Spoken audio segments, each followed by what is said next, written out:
Two men journey to the bars and restaurants of Scandinavia to find amazing beers, always with the same question. Hey, what's on tap? It's time to find out. Welcome to What's on Tap podcast, your weekly beer review podcast. And this week, we're going to review some beers. What? Yes. I wasn't told about this. Oh, yeah. I'm going to surprise you. I wanted to change it up a little bit and do something different that we don't normally do on the show, which is review beers. No. Yes. But we are joined by a friend. That's not every day. Why'd you just put quote marks around that? That's weird. Marcus is a long friend of the show, personal friend as well. And you're just really personal. Yeah. You're just like, friend of the show. I'm like, well, that's a weird way to put it, but It was actually friend of the show. Oh, the show. Actually, that's more accurate. Yeah. Was it last week that we had an episode where you had been in Barcelona? It may have been a few weeks. May have been, yeah. In another episode, Stefan had been in Barcelona. You can say previous episode. Previously on What's on Tap, and I'll just put a clip in there. I won't do that, but it's nice to imagine that I would do that. We reviewed 2 beers that you had bought in Barcelona. I did.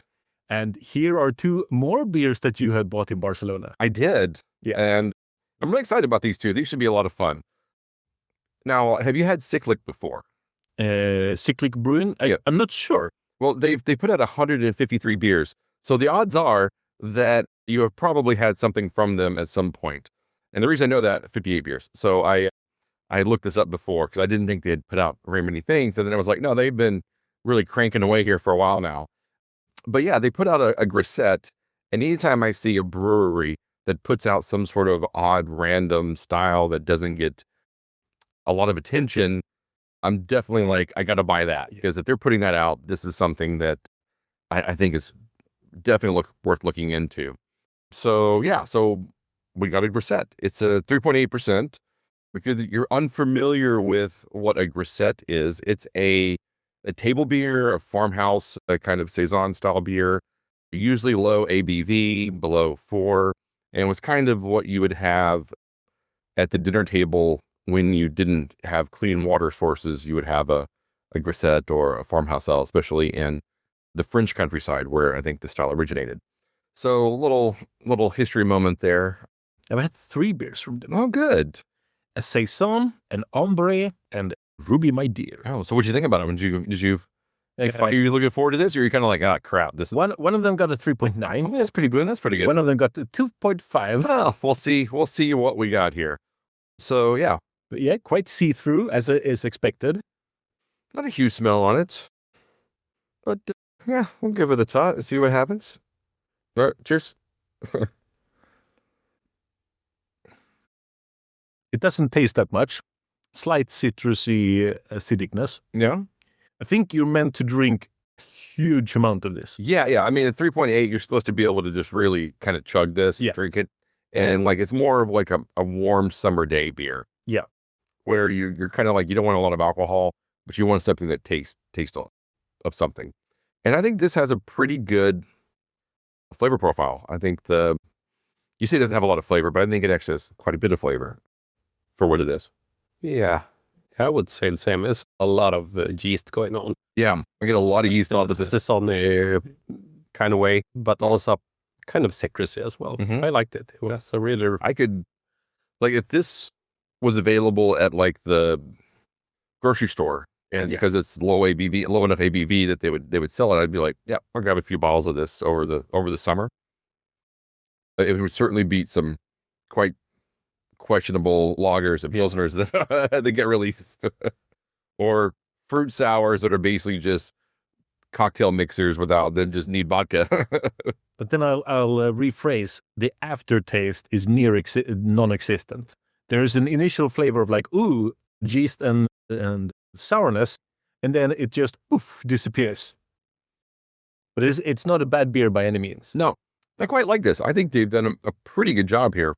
It's not a huge, like, crazy flavorful style, but I think this is a pretty good example of the style and what you would expect from something like this. It's got actually a little bit of a hop bite to it as well. Yeah. It was like the other day, I was able to try the what was the Polish Grodzicki or whatever it's called. That's it's like a lightly smoked kind of tart, not sour, but kind of tart-ish Polish beer that's a real traditional like style. It honestly, it's one of the worst beer styles I've ever tried. It makes like Lichtenheiner's look like a high quality style, which is, if you're not familiar with that, which is a sour beer with smoked malts, and that's quite a interesting, like, Yum. but it's like a lesser version of that, like a lesser smoked, lesser flavorful version. And I tried the what's the German? Schlenkerle. Yeah, the Schlenkerle version of it, and I was like, this beer gets a 5, not because it's a great beer, because it's the best version of this style you'll ever try. And I kind of felt that way up, but I'm like, this is not the best Grisette I've ever tried, but this is a pretty good example of the style. So I'm actually going to give this a 4. Yeah. I'm with you. Yeah. I might give it as low as 3.5. Yeah. It's lacking a lot of the. I know I shouldn't expect a long aftertaste, and I know I shouldn't expect flavor bombs, but I know I've had Grisettes similar in ABV that had way more funk, way more acidity, and I think more. And next you're going with someone that's like a next tier up, like Suarez family or Hill Farmstead or something, that really go deep into these kind of styles, and they really are known for. Also, the price difference would be also quite a bit higher. Absolutely. So yeah, I definitely understand where, sure, you probably had better versions, and I definitely agree. But I think this is more of like an everyday off the shelf kind of version. That's why I'm giving it a little bit. I get it. But yeah, I quite liked it. All right.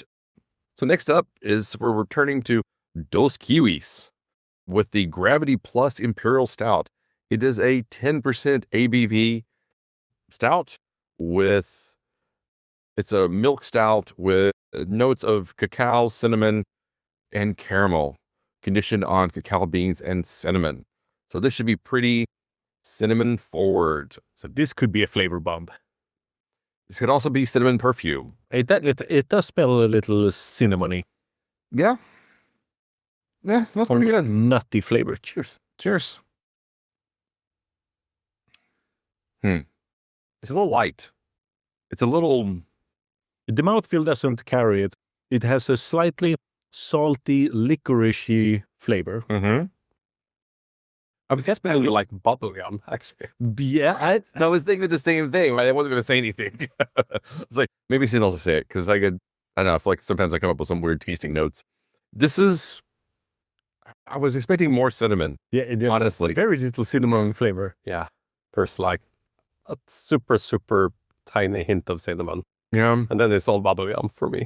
Yeah, it's not very sweet, but it's not bitter either. Like for milk stout, those can usually be pretty sweet, because usually there's like a ton of lactose and other things in it. But this isn't really that either. No.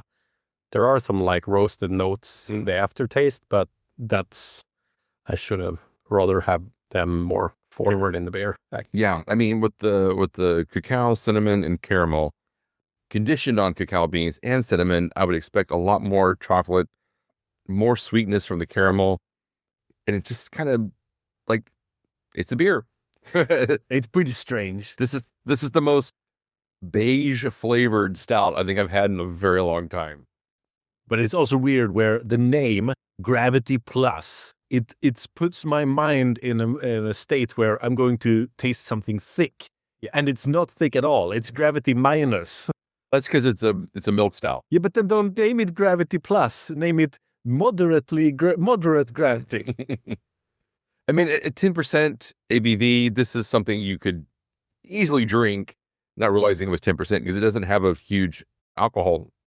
In fact, it tastes more like a 8% or 7% ABV beer, but it could definitely get you drunk without realizing like what you're drinking, but it just doesn't taste of anything. It is really Gender. Yeah. Bubble. So yeah, I'm actually good as a 3. Yeah, I'm probably in that area as well. Maybe a little bit higher. But Yeah, I was going to say I can give it a 3.25. I could give it a 3.5 if I disregard what I thought it was going to taste like. But I mean, it's nothing wrong with it, and I think certain people might like this very much. I think, but not really for me.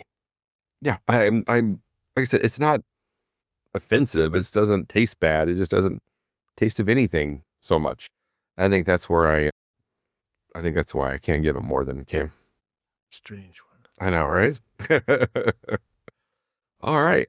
Well, that was fun. Anything you want to say about Spain or Barcelona? I mean, we could talk about the Habsburg Chin if you want. We haven't really gone into incest. Is it generational incest in the list?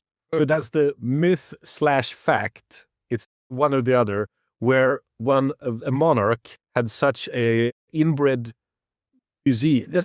It is a fact. That he was inbred and had a big lisp was true. But is it true that the nobility started imitating the lisp, and then that led to the Barcelona? Yes, that is also true. That's all That's true. also true. That is also true. That people wanted to sound like nobility, so they affected the lisp. But it's only because the Habsburgs had spent like 200 years inbreeding that created such a defect and such a huge underbite and monstrous chin. He was like barely functioning. It's crazy. I mean, so I was in Madrid a couple of years ago, and it was the same weekend that they opened like this brand new museum that focused on basically the Habsburg dynasty. And in the end, they come to like the fact that it was incredibly inbred, and like the last monarch basically could barely function as a person. So, it was, I can imagine his life was a nightmare. But a mirroring story is the story of the pinky finger when you're drinking tea. That Phyllis, apparently, because the English nobility had syphilis and couldn't really close their fists because of these joint problems. And everyone else just, yeah, sure. Yeah. Supposed to. How you your fancy, you leave your pinky out. Yes. It's also an indication like, hey, I've had syphilis. So, all right. So any other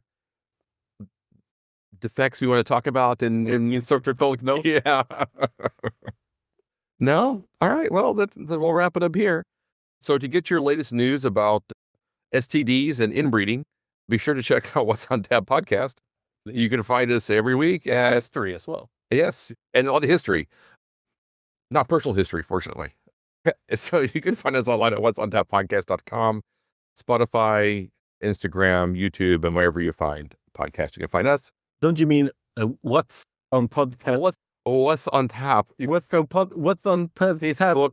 Instagram, YouTube. YouTube doesn't have a list, but can't list that one. So until next time, Keep drinking, you dum-dums.